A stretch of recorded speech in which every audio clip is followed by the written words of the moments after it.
Hello everyone, in this video I'm going to show you how to add image or background color in WordPress site. So for this you have to simply go to the start button, then simply type in the Chrome or the preferable browser that you would like to use. After that you have to simply type in www.wordpress.com in the top search bar. Then simply it will take you to the login page. There you have to simply put in your login credentials, and after that it will simply take you to the to the dashboard here, and here you have to just simply click on the edit site option. And once you click on the edit site, after that it will simply take you to this page, and it depends on your site that you are currently using. And after that you have to click on the styles option in the top navigation bar, and here you have to simply click on the background first.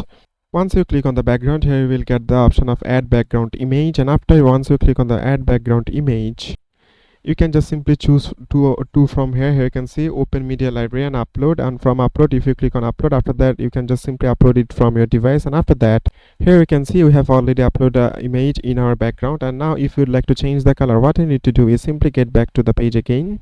Here you can see in this page, and here you have to just simply click on the colors option from here. And once you click on the colors option, you have to just simply put your cursor in the background, and here you can just simply choose the color according to your preferences. So it is as simple as that, guys. Thank you very much for watching this video.